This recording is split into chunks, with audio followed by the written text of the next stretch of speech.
Alors bonjour à chacun.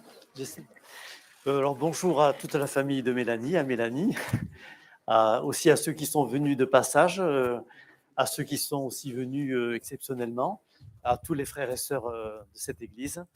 Donc ce matin, nous allons avoir d'abord un moment de partage sur la Bible et qui va être en rapport avec le baptême. Alors je vais vous demander de bien ouvrir vos oreilles et votre intelligence, parce que le sujet n'est pas si facile que ça. On va prendre le texte de Romains 6. Et Romains 6, et en fait, l'épître aux Romains est une épître où l'apôtre Paul va disséquer, va donner toute l'anatomie, va étudier tout ce qu'est le salut. Alors, on va prendre quelques versets, mais vous verrez que c'est extrêmement dense. N'ayez pas peur si vous ne comprenez pas tout. Même quand on ne comprend pas tout, on ressent les choses, on comprend certaines choses, et déjà, même dans tout ce qu'on a chanté, ça rejoint beaucoup de choses que je vais dire. Alors, je vais juste prier avant de commencer. Seigneur, nous voulons te remercier pour ces moments que nous passons ensemble. Merci pour ce baptême de Mélanie, Seigneur, et te prions de bénir ces instants. Merci d'ouvrir notre cœur, notre intelligence, pour que nous puissions mieux te saisir. Merci d'être avec nous dans ces moments, de nous visiter, Seigneur, de visiter chacun, que nous puissions, Seigneur, vraiment être en relation, en contact, Seigneur, avec toi. Amen. Alors, le titre du message, ça va être le baptême et notre nouvelle identité en Christ. Parce qu'en fait, le baptême parle de quelque chose qui touche à notre identité profonde de ce que nous sommes, de ce que nous allons être, de ce que nous devenons. Donc, le texte de Romains 6, c'est un passage donc intéressant. Nous n'allons pas décortiquer tout, mais parler de cette identité en Christ. Alors, le texte, je vais vous le lire. Donc, Romains chapitre 6, versets 1 à 6. Que dirons-nous donc ? Alors, Paul est en train de faire des démonstrations, il parle de révélation. Il y a toute une logique qui s'accomplit là dans tout ce qu'il nous raconte. Que dirons-nous donc ? Demeurions-nous, c'est pas facile à dire, dans le péché, afin que la grâce abonde. Loin de là. Nous qui sommes morts au péché, comment vivrions-nous encore dans le péché ? Ignorez-vous que nous tous qui avons été baptisés en Jésus-Christ, c'est en sa mort que nous avons été baptisés.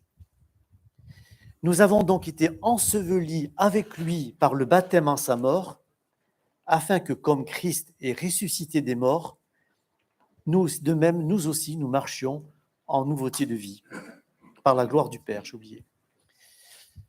En effet, si nous sommes devenus une même plante avec lui par la conformité à sa mort, nous le serons aussi par la conformité à sa résurrection. Sachant que notre vieil homme a été crucifié avec lui, afin que le corps du péché fût détruit, pour que nous ne soyons plus esclaves du péché. Alors, si vous n'êtes pas chrétien, et moi, si j'avais lu ça chrétien, je n'aurais rien compris, mais on va l'expliquer un petit peu. Et en fait, là, on parle de deux baptêmes. Il dit, nous qui avons été baptisés, donc nous qui avons été baptisés d'eau, ceux qui sont chrétiens, nous qui avons été baptisés aussi intérieurement, nous qui avons été baptisés, Paul dit, nous avons été en fait baptisés dans la mort de Jésus-Christ. Et en fait, il explique au verset suivant, nous avons été ensevelis, c'est-à-dire nous sommes non seulement morts, ensevelis et ressuscités. C'est pour ça que nous sommes appelés à vivre une nouvelle vie. Nous devons marcher en nouveauté de vie. Donc, en fait, le baptême, c'est une métaphore de la mort, de l'ensevelissement et de la résurrection. Peut-être que vous n'y avez pas pensé à ça, mais quand on fait un baptême, on est en train de faire quelque chose qui est une métaphore de la mort, de l'ensevelissement et de la résurrection. Alors, en Christ. Alors, nous allons comprendre. Donc, ce texte nous dit étrangement, vous avez été baptisés dans la mort, l'ensevelissement, la résurrection de Jésus-Christ. Alors, ce matin, on va avoir 3 points qui vont être 3 comprendre. Comprendre ce que veut dire baptiser en sa mort, comprendre de ce fait aussi pourquoi Jésus est mort sur la croix, et comprendre aussi pourquoi le chrétien est uni à Jésus-Christ. Parce que vous avez dû lire cette chose étrange, hein, nous sommes devenus, nous les chrétiens, une même plante avec Jésus-Christ. Qu'est-ce que ça veut dire? On est devenu une même plante, pas 2 plantes côte à côte, pas 2 plantes dans un vase, une même plante avec Jésus-Christ. Donc ça parle de notre union avec Jésus-Christ. Donc on va essayer un petit peu de comprendre tout ça, partiellement, mais on va essayer de le comprendre. Donc en fait, dans un baptême, il y a 3 étapes. On va le voir tout à l'heure avec Mélanie. Mélanie, on va la prendre, on va la plonger. D'ailleurs, c'est le baptiser veut dire plonger, immerger, mouiller, hein. En fait, c'est ça le baptême. Donc, on va la plonger. Donc, la première phase, c'est on plonge. La deuxième phase, elle est sous l'eau. On ne va pas la laisser longtemps, hein, sous l'eau. Et ensuite, on la sort de l'eau, elle ressuscite, hein. Elle ressuscite. Donc, il y a 3 étapes. Et en fait, si au lieu de passer de l'image à la réalité, on passe de la réalité à l'image, quand Jésus est mis sur la croix, il est plongé dans sa mort, c'est-à-dire qu'on le met sur la croix, il n'est pas encore mort, on le plonge dans sa mort. Quand on le met dans le tombeau, ben, il est sous l'eau, hein, il est sous l'eau, et quand il ressuscite, il sort de l'eau, hein, vous voyez. Donc, le baptême, la mort sur la croix et la résurrection, l'ensevelissement, c'est vraiment 2 choses. Et en fait, on va parler, en la faisant baptiser Mélanie, de la mort de Christ, de son ensevelissement, de sa résurrection, et également de ton ensevelissement, mais aussi de ta résurrection surtout, puisque c'est le but, hein, de ça, parce qu'on est en Christ. Alors, il y a une image qui peut être simple pour aider à comprendre, c'est je prends ce signet et je le mets dans ma Bible. Alors ça, c'est moi, et la Bible, admettons, c'est Christ. Ben, si je vais là et que tout ce qui va arriver à cette Bible va arriver à ce signet. Si je prends cette Bible, je la plonge dans l'eau. Quand elle est sous l'eau, eh bien, le signet également, donc quand je la plonge dans l'eau, le signet est avec la Bible, il plonge. Quand la Bible est sous l'eau, le signet est sous l'eau. Quand je sors ma Bible, eh bien, le signet sort aussi de la Bible. Donc, en fait, ce qui se passe, c'est que, on va le voir pourquoi, quand on devient chrétien, on devient en Christ. Et tout ce qu'a fait Jésus-Christ, on en est au bénéfice. Tout ce qu'a fait Jésus-Christ, on le vit à travers lui. Sauf qu'on ne subit pas le jugement. C'est dans le sens que c'est aussi l'image d'un jugement, on va le voir. Le signet, si je le plonge, il va peut-être rester sec, hein, parce qu'il est bien. Et en fait, c'est la Bible qui va être mouillée, mais le signet va peut-être être protégé. Et nous, on traverse à travers Jésus-Christ, mais nous, on est protégés. Et c'est Jésus-Christ qui prend les choses, mais on est en lui. Donc, quand nous recevons le Seigneur dans notre vie, nous sommes en lui et lui en nous.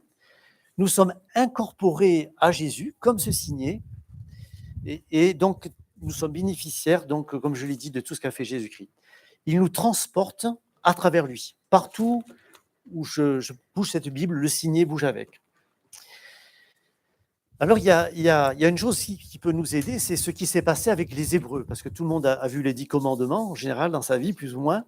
L'histoire est connue, la mer Rouge, les Hébreux quittent l'Égypte, ils quittent l'Égypte et ils se retrouvent devant la mer Rouge. Manque de chance, les Égyptiens ont changé d'avis. Ils ont dit, non, mais on va pas, malgré les plaies d'Égypte, on ne va pas les laisser partir. Et ils poursuivent les Hébreux. Et il y a la nuée qui apparaît, donc la nuée qui va les suivre dans le désert pendant 40 ans. La nuée s'interpose entre les Égyptiens et les Hébreux. Et les Hébreux sont pris entre les Égyptiens qui attendent de leur faire la peau et la mer Rouge. Et même là, il y a une révolte. Ils se disent, mais Moïse, pourquoi tu nous as amenés là pour mourir? Et là, on était mieux en Égypte. Et c'est là que Moïse, Dieu lui demande de frapper la mer, hein, de fendre la mer. Et avec son bâton, il fend la mer.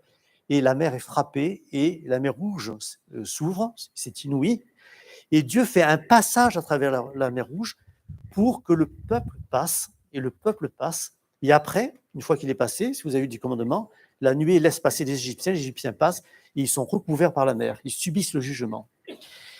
Eh bien, Dieu a ouvert pareil un chemin. D'ailleurs, cette image est reprise dans la Bible, hein, c'est pas moi qui la vois comme ça, elle est reprise.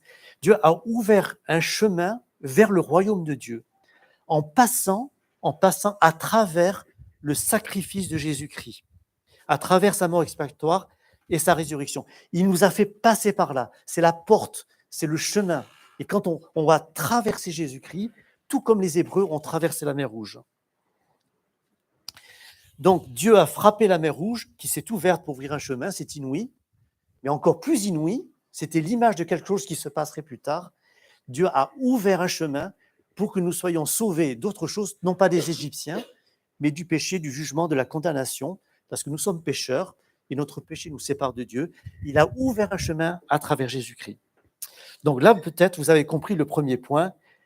Baptiser en la mort de Jésus-Christ, c'est passer à travers Jésus-Christ, c'est passer à travers lui, hein, comme les Hébreux ont passé, comme se signer et protéger et en lui dans cette Bible. Donc le deuxième point, d'accord, on veut bien suivre, mais pourquoi Jésus est mort donc sur la croix et pourquoi est-ce utile? Pourquoi c'est rendu possible? Parce que moi, si je meurs sur une croix quelque part dans le monde et que je dise que c'est pour vos péchés, ça ne va rien changer. Mais là, ce sacrifice-là, il a été efficace. Dieu l'a considéré comme valide et expiatoire, et on va voir pourquoi. Qu'a fait Jésus sur la croix?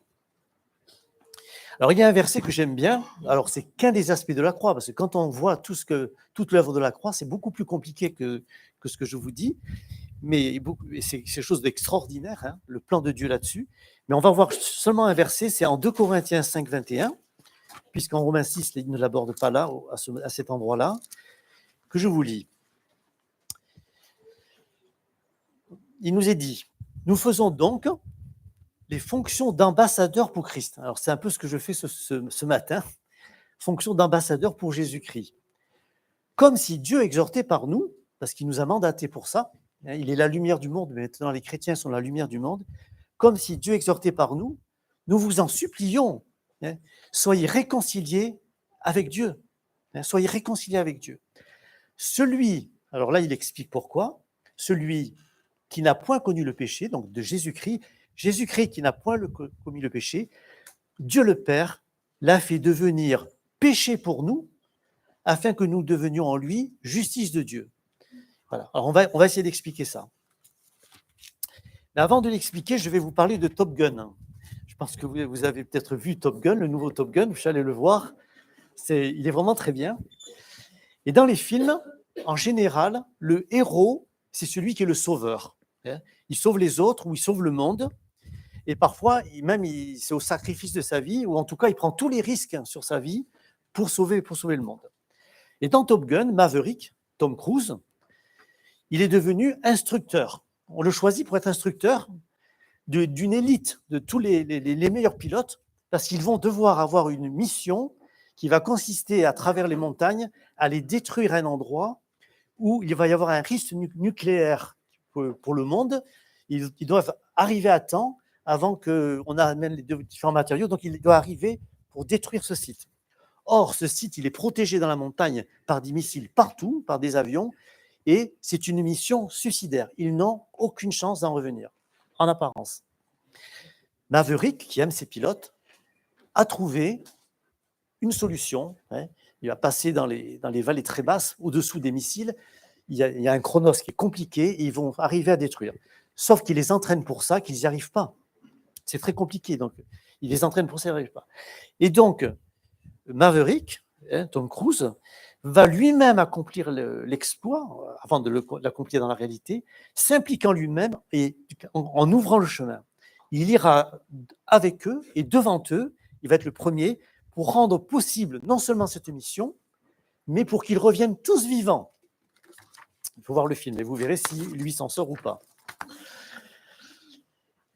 Et de même, Dieu, notre Sauveur, avait un bon plan pour notre salut. Parce qu'on vous l'ignorez peut-être, mais nous sommes séparés de Dieu. C'est un peu une évidence quand on regarde le monde, hein, et nos propres cœurs.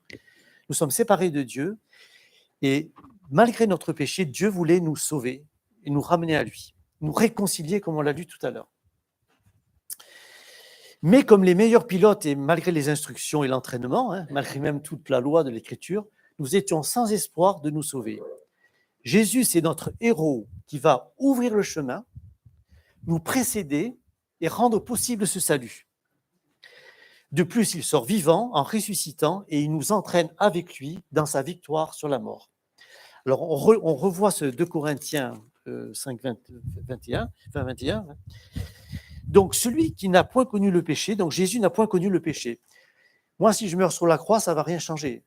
Mais Jésus, il n'avait point connu le péché. C'est le seul être humain qui est dans ce cas.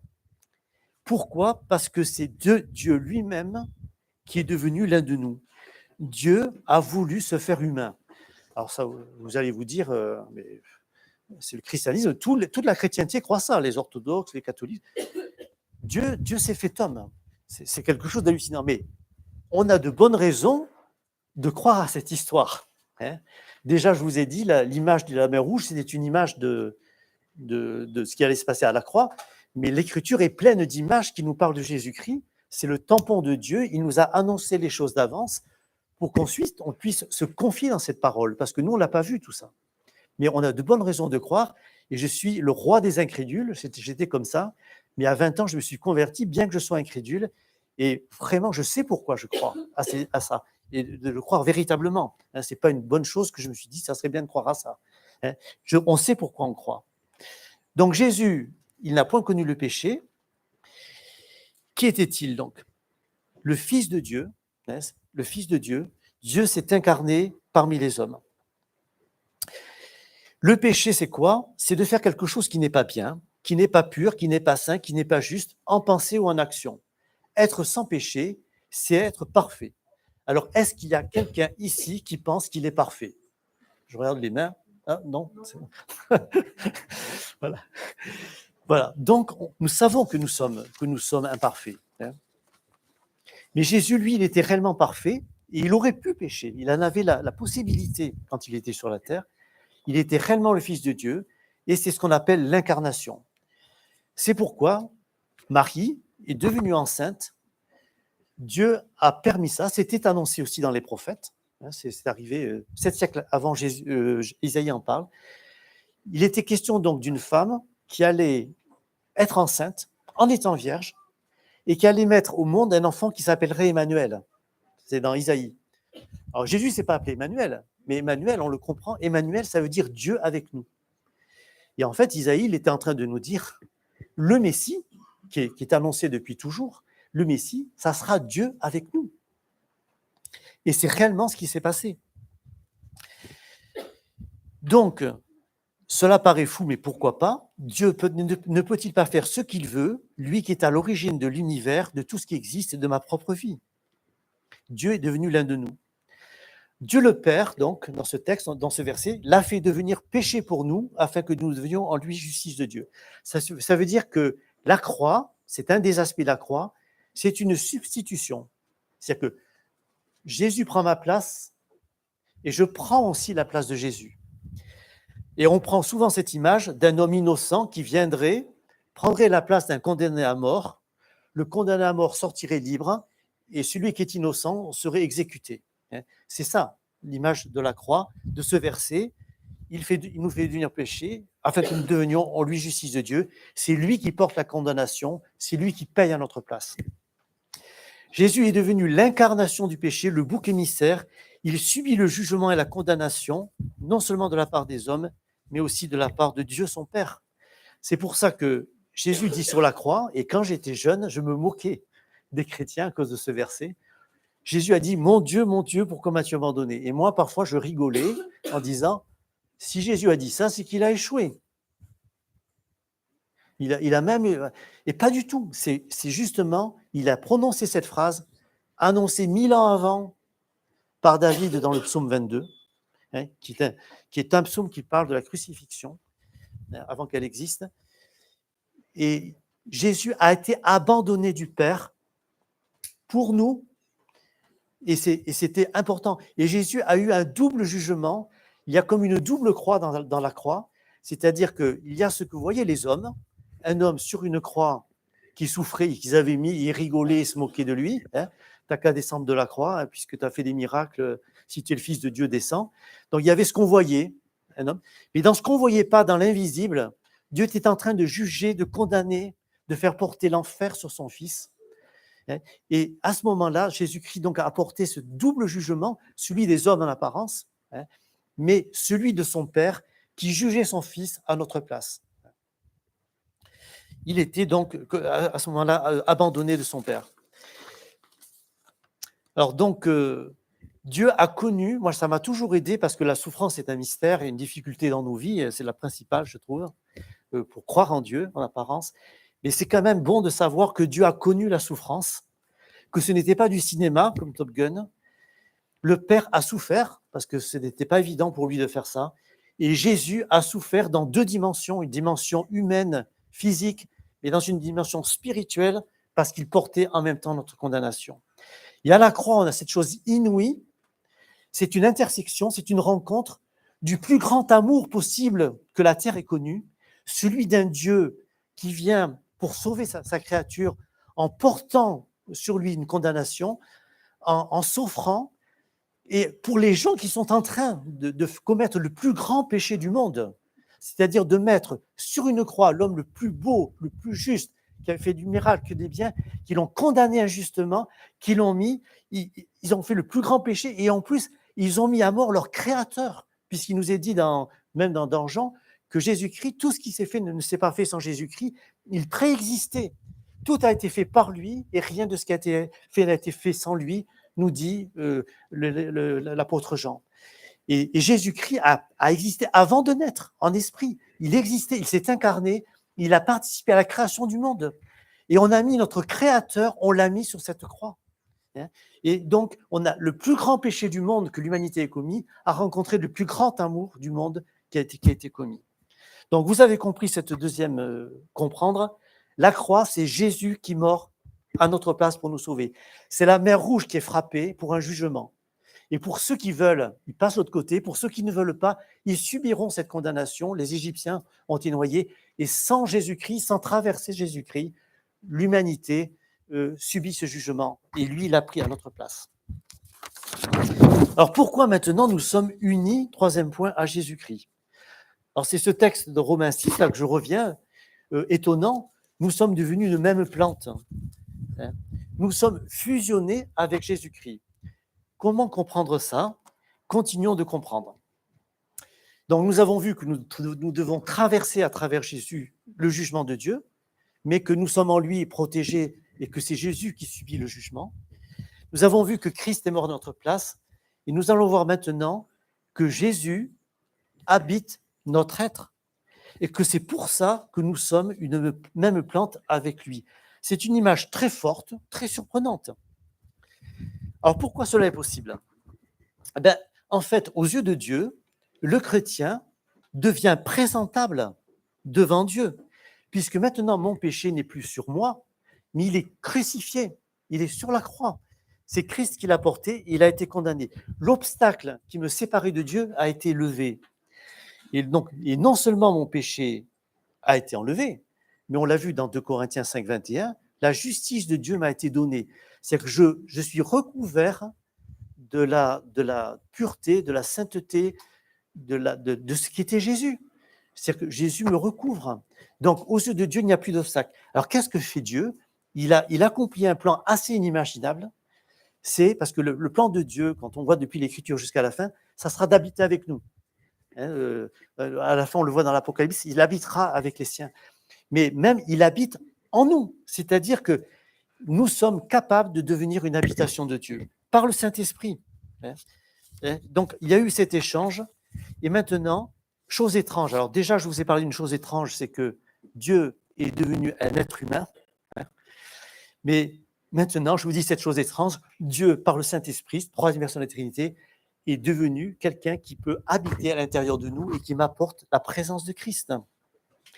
Et dans l'Épître aux Romains, il est en train d'expliquer tout le salut, comme je vous ai dit, l'anatomie du salut. Et 2 chapitres plus loin, il explique ceci, en Romains 8, 16, Donc l'Esprit lui-même rend témoignage à mon esprit que nous sommes enfants de Dieu. L'Esprit de Dieu dit à Mélanie qu'elle est son enfant.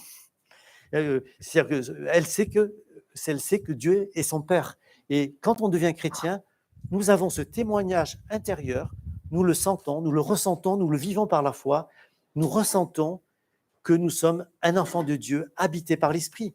Il s'est passé quelque chose. C'est mystérieux. Et dans Romains 8, toujours 8-9, il est dit que l'Esprit de Dieu habite en vous. Si quelqu'un n'a pas l'Esprit de Christ, il ne lui appartient pas. Et en quelque sorte, Dieu met de l'ADN spirituel en moi qui fait que Dieu devient véritablement mon Père. Je dis Abba Père, pourquoi? Parce que je suis fusionné avec Christ, je suis en Christ et je m'adresse à Dieu comme réellement mon Père. Donc, ainsi mystérieusement, Jésus habite le croyant et c'est ça aussi qui rend la chose possible. Tout s'intrique. Je suis baptisé en Jésus-Christ, baptisé en sa mort, je suis fusionné avec lui. Donc tout ça, ça rentre ensemble. Il est mort à ma place, il est en moi, et tout ça, ça rend la chose réelle. Donc le troisième comprendre, c'est Christ en nous. Christ en nous, une même plante qui est en train de se développer et qui veut grandir pour faire de moi un homme nouveau, une femme nouvelle. Alors, cela a des implications. C'est que sur notre identité, je vous parlais que le baptême est une identité, puisqu'il est parlé donc de notre identité avec Christ, dans ce texte de Romains 6, il nous est parlé du vieil homme, hein, sachant que notre vieil homme a été crucifié avec Christ. Alors, c'est quoi le vieil homme, la vieille femme? Tu as une vieille femme, même si tu es jeune, c'est l'homme ou la femme dans son péché. C'est-à-dire que moi, avant d'être chrétien, je suis que le vieil homme. Et qu'est-ce qui se passe quand je deviens chrétien? L'Esprit vient, à cause de ce qu'a fait Jésus-Christ, il vient habiter dans mon cœur. Et il y a ce que l'Épître aux Éphésiens, on ne va pas le lire, appelle l'homme nouveau. Et il appelle l'homme nouveau en disant qu'on doit se dépouiller de ce vieil homme pour revêtir l'homme nouveau. Et ici, il nous est dit qu'on doit marcher en nouveauté de vie. Pourquoi? Parce que l'Esprit nous habite. Et il y a en moi le vieil homme et l'homme nouveau. Le vieil homme, il est condamné, hein, il est fini. Transitoirement, il cohabite avec moi, mais un jour, il ne sera plus là. Ça sera que l'homme nouveau, c'est-à-dire ma partie de moi unie à Christ. Et là, ma partie de moi unie au péché, celle-là, elle est sous la condamnation, et cette condamnation s'arrête à la croix. Donc, nous sommes appelés à vivre avec Christ. Parce qu'on pourrait se dire, tout ça, c'est du concept. Ah, c'est bien, oui, je comprends, je vous suis. C'est un concept. Mais en fait, ce n'est pas un concept, c'est une vie. C'est-à-dire qu'il s'est réellement passé quelque chose. C'est ce que la Bible appelle une nouvelle naissance. Christ, quand moi je me suis converti, le Seigneur est venu dans ma vie. Il a rempli ma vie. Et là où je ne pouvais pas changer ma vie parce que j'étais esclave de ma vie, eh bien j'ai trouvé une liberté, une force que l'Esprit m'a donnée pour vivre selon Dieu. Et en fait, donc, on n'est pas dans un concept, on est dans une réalité parce qu'on a réellement reçu Jésus-Christ. Le salut, ce n'est pas un concept, une idée, une philosophie, un truc qu'on comprend. C'est une personne que l'on reçoit, c'est un attachement à Jésus-Christ. C'est un attachement à Jésus-Christ. On reçoit la personne de Christ. Et quand on médite et quand on vit toute notre vie chrétienne, en fait, on est en présence de Jésus-Christ. C'est devant sa face et en lui que nous vivons ces choses. Donc, on est dans une nouvelle identité qui commence, qui va se poursuivre, qui va progresser. Hein, et ensuite, on sera avec le Seigneur totalement toute l'éternité dans cette nouvelle identité. Donc, notre défi d'enfant de Dieu, ton défi, Mélanie, c'est de te laisser transformer, moi aussi, encore j'ai du chemin, je ne suis pas parfait, loin de là, de laisser cette vie de Christ, cet esprit nous transformer, hein, il nous communique la force et nous devons l'honorer, nous sommes devenus des disciples, pas les adhésions d'un concept. C'est une réalité. Alors, conclusion. De conclusion, notre vie a un sens. Moi, je sais que quand j'étais enfant, je me disais, mais il n'y a aucun sens à la vie. Mais quand vous comprenez toute la réalité de l'Écriture, la vie a un sens. La vie a un sens. Et il y a une éternité devant. Dieu est à l'origine de notre vie. Il nous connaît. Et on a souvent des fausses images de Dieu. Mais il nous aime réellement. Hein, il a été ce héros qui est venu nous sauver. Hein. Il ne pouvait pas nous sauver et être entaché dans sa sainteté, dans sa justice. Il fallait trouver un moyen pour que nous puissions être acceptés tout en étant rendus justes. Et nous ne pouvions pas. Donc, il l'a fait pour nous. Il l'a fait pour nous. Donc, il a pourvu, on l'a vu ce matin, un moyen de réconciliation grâce au sacrifice de la croix. La croix, c'est génial quand on comprend la pensée de Dieu, qui est une folie pour les hommes, mais quand on comprend tous les aspects de la croix, mais c'est incroyable, la sagesse de Dieu, l'intelligence de Dieu, ce qu'il a fait, il nous donne un salut par grâce. Mais ce n'est pas une grâce à bon marché, c'est une grâce où on le reçoit et où on devient disciple. Nos vies peuvent profondément changer par l'action de son esprit. Moi, je sais, quand j'avais 18-19 ans, j'aurais aimé que ma vie change, je ne pouvais pas, mais j'avais envie que ma vie change. Mais quand on devient chrétien, l'Esprit de Dieu en nous fait que nous avons la capacité de changer notre vie change. Tout a été